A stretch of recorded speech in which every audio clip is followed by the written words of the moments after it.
Hello folks, I recently did a video about used EVs, 3-year-old EVs available from 10 grand basically, and I was absolutely blown away by the response. I think it's about the third most successful video I've ever done on YouTube, and it's earned quite a lot of money because it's had over 100,000 views now. But I was amazed by how many people watched it just to say, it's going to catch fire, they're fridges, you can't insure them, and all manner of other funny things. Now, this is not and never will be like EVs are the best thing since sliced bread channel. There are others out there that do it and do it well. You can see fully charged, you can see electrifying, etc. Neither is it a channel that just focuses on everything that's terrible about EVs and sort of bangs that particular drum and tries to jump on that bandwagon. From what I understand in the comments, there are some out there doing that right now and earning a really good living from just slagging off EVs because it's a bandwagon, loads of the press have jumped on it, it's new technology, so therefore it's sort of newsworthy. My next car could be a petrol car, just as likely as it could be an electric car, okay? That's where I am. I personally will never buy another diesel. That doesn't mean I think diesel cars are rubbish and there's no place for them and you shouldn't buy one and I'm going to get really angry if you do. It just means I don't like all the gubbins that's on diesels now. There's too much to go wrong. They need too much servicing. I think they're going to get taxed up the wazoo. So I won't buy another one for those reasons. If you ask me what's the best diesel car to buy at the moment for under a certain price, I'll give you a list of them. You know, it doesn't matter to me. If you want to buy one, great, good for you. I don't understand the hysteria about EVs, and some of the most stupid comments in the videos are so commonplace that I thought I'd address some of them in this video. I'm not trying to convert anyone to an EV, okay? Let me make that clear. Get an EV if it suits you. If it doesn't, don't, and move on with your life. So first one of these is all electric cars are going to catch fire. Massive fire risk. They're like ticking time bombs. The amount of people that used ticking time bomb in the comments was staggering really. Now according to Honeywell Safety and Productivity Solutions, Honeywell are a huge multinational conglomerate. There were 239 electric car fires in the UK up to the year ending June 2023, out of about 100,000 car fires in the UK, full stop. EVs do catch fire, petrol cars do catch fire, diesel cars do catch fire, hybrid cars do catch fire. Fires in EVs are very different because they burn hotter, they can reignite, they're crazy, you know, they're massively intense, but there are 239 in the last year. And that was up 100% on the year before because the amount of EVs on the road is up massively, okay? So we're talking about 239 of 100,000. The amount of people that reference Luton Airport, as far as I'm aware, the Luton Airport fire was a diesel. Lots of car fires are diesels. A good friend of mine who's probably watching this video is a fireman. He's never been out to an EV fire. He's a full-time fireman. In fact, often works at a second station as overtime. He's never been to an EV fire. However, he's been to plenty of fires in diesel vehicles. He's been to plenty of fires with petrol vehicles. Now people might say, oh, diesel car, well, hold on, you can put a lit match into diesel and it won't combust. The DPF gets clogged, causes a fire, job done. Petrol sort of speaks for itself, doesn't it? The other thing to remember is, like, these things catch fire as well. You know, mobile phones catch fire. Anything with a lithium battery could just catch fire. Now this is either, most times of the day, is either attached to my head or it's in my pocket next to the old family jewels. I don't walk around all day thinking, oh no, I've got a bomb to the side of my head or there's a bomb next to my little gentleman down there. You know, I just get on with my life. If you've got an electric car, I don't think you need to live in fear that it's suddenly going to explode. If it does have a fire, get away from it very quickly, okay? And call the fire brigade as soon as possible. They've had training on how to deal with these things. There are plans in place. Just stay well away from it, okay? But once again, we're looking at 239 cases out of 100,000 in a year. All right. Now the next one is insurance. They're all uninsurable according to the comments. You can't get insurance on these anymore, or it costs way more than anything else you could possibly put your hands on. I did a video on car insurance recently. As you know, I've got over 20 years in the insurance industry. I did a couple of videos explaining about the increase in costs in car insurance. EVs are a part of that, as are petrol cars, as are diesel cars, as are hybrid cars. In the comments to those videos, I got lots of completely sort of unrequested comments from people saying about their experience with insurance. Richard at R. Simons has just done a video on insurance comparisons, and you could say, well, that's biased because he sells electric cars for a living. And you could say some of the people sort of slagging off EVs, well, they're biased because they're selling cheap used cars for a living, and, you know, EVs are a brand new world for them and they're a bit set in their ways or whatever. I don't sell cars for a living, okay? Doesn't matter to me.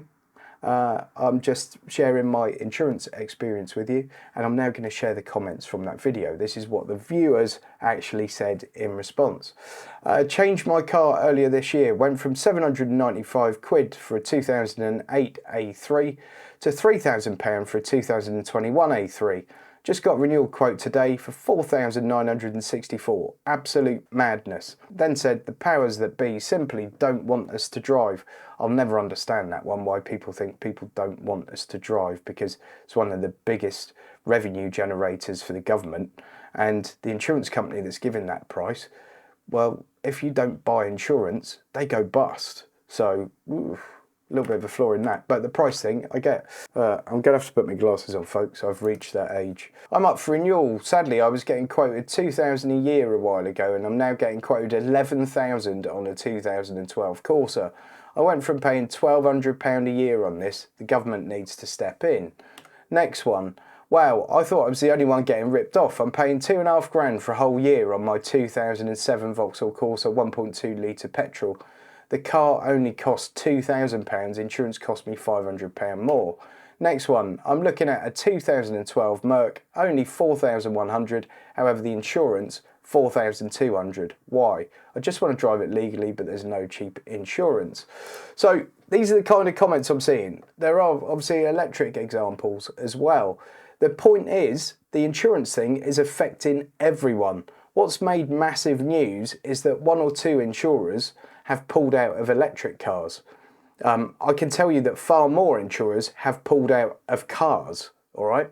This is part of the reason that the market's kind of tightening, everything, the prices are going through the roof. I've done a whole video on it. Accident management companies are absolutely taking the mickle. There are people with hire cars sitting on their drive that they don't even want, that the insurers, the other person's insurers getting charged $250 a day for. It goes on and it goes on and it goes on, but I've done separate videos on that. The point is, getting insured on an EV is expensive. The other point is, getting insured on your standard car can also be extremely expensive right now compared to anything we've seen in the past. But it doesn't make for a click. It's not a clickable story. So you won't see too much of that on websites like The Sun and the Daily Mail, and you won't see too many YouTube videos that are having some kind of story like that as a thumbnail, because it's not that clickable. People are not going to click on it outraged at the confirmation that everything they believe to be true is now true. So it doesn't make a good story, all right? But let's provide a little bit of balance. One of them is that you can't check the battery of a used EV, and therefore you could be buying something that's going to be worthless in 10 minutes. Go to Dekra, D-E-K-R-A. You can do a battery test there. All you need is your mobile phone and an OBD cable to connect to your phone. It's basically as simple as that. There are also other OBD solutions. Typically, you plug the OBD device in, connect your phone to it, run the report on your phone, takes 10-15 minutes, and it will give you a full sort of health check on that car's battery. If you look at a car and the battery has got a problem, just move on and go and find another car to look at in the same way as you would if you realised you were buying a used car from some dodgy trader that's clocked it or has made up the service history or any of those other things that lots of dodgy second-hand car dealers do. If your own car develops a battery problem, take it to an independent specialist, okay? There are people now, and technology's moving all the time, but there are people that can do repairs, can do refurbishments. I'm sure it won't be cheap, but I'm sure it will be cheaper than going to a main dealer. That used EV video seemed to get a second life last night in the comments, because apparently some guy in Canada has been told by a Hyundai dealership that it'll be 50 grand to replace the battery on his 2017 Ioniq. Obviously that's a load of old tut, but it seems to have been picked up by loads of mainstream media, because obviously it's a shocking title that people will click on. If anyone actually believes it is a different thing. Obviously the Hyundai dealership just wants to sell him another car. They're a Hyundai dealership. Hello? Now if that battery is actually kaput, I'm sure you could take it to an independent specialist and get it changed. I'm sure you could actually have it changed for maybe a refurbished unit or a used unit. It's just this kind of sensationalism that gets right on my tits, and I just don't know why people care so much. But it's very clickable, and that's what all of this online content is about now. It's why newspapers are worthless now. It's why lots of what you see on YouTube is actually worthless. It's because people are making things to get clicks. They're not necessarily making things to show balance or to show any kind of common sense, which is what I try to do on my channel. I just try to show a balanced view of everything. Another one of the comments is about public charging. There's not enough public charging, it's awful, blah, blah, blah. You don't use public chargers very often if you've got a charger at home. I would never ever consider having an EV without having a charger at home, personally. I know lots of people do and they're fine.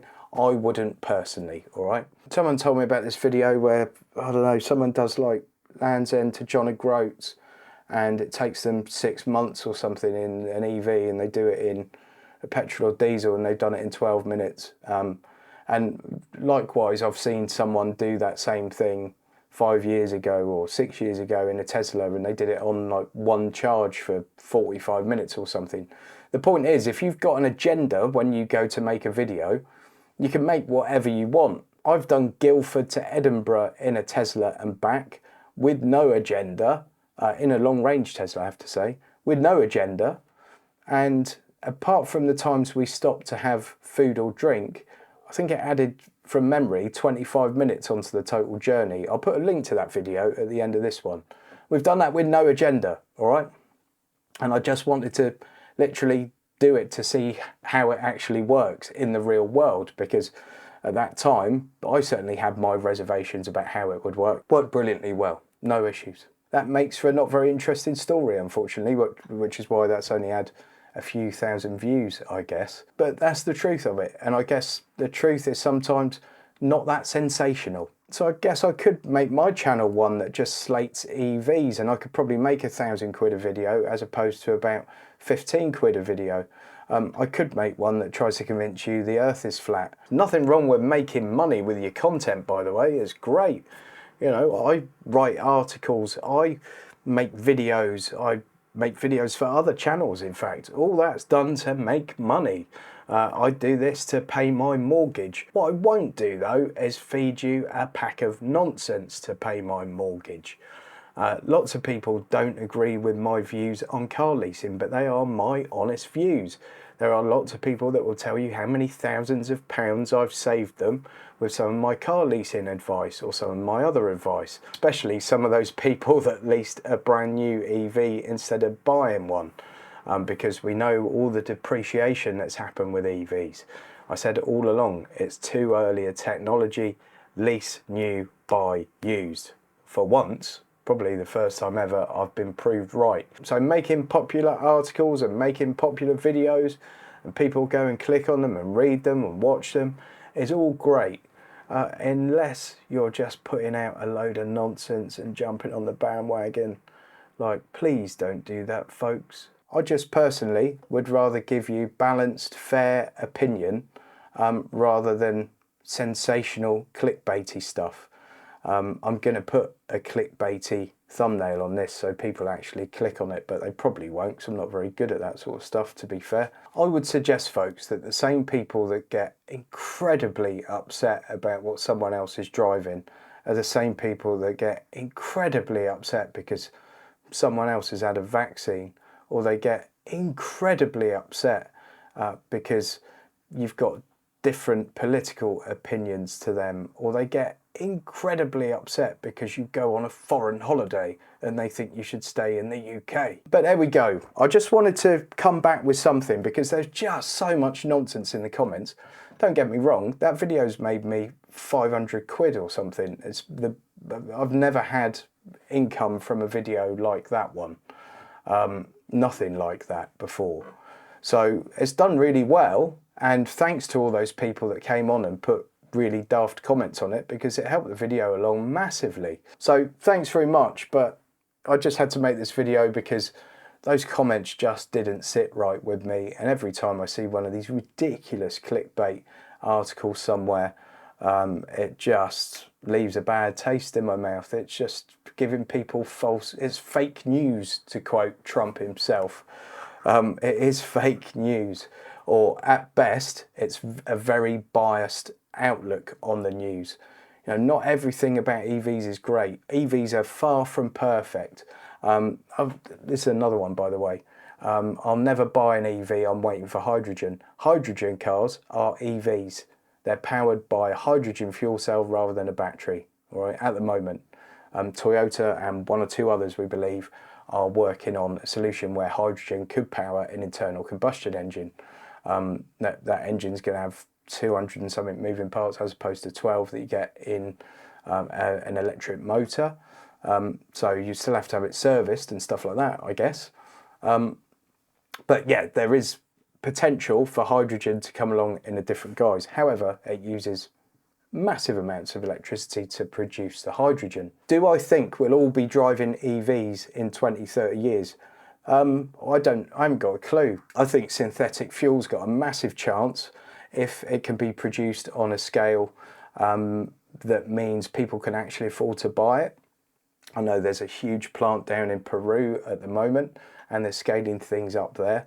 But I think probably synthetic fuel has got more of a chance to be there for people that have the classic cars and those that just want to keep their petrol car forever, but they're probably going to pay a hell of a premium to use it. But I don't know, and none of us do. Like, no one knows what the future's going to be. But I'm just as likely to buy a petrol car as I am an electric car.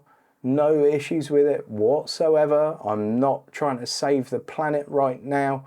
It's a case of having whatever suits you and your family and your use and your needs the best. And whatever anyone else drives should not be any concern of yours. Now, if you want to see that completely unbiased video that doesn't have an agenda about driving a car from Guildford to Edinburgh, not quite Land's End to John O'Groats, but still a decent stretch. I think the round trip was about 1,100 miles. Go and click that over there and watch it. See you on the next one.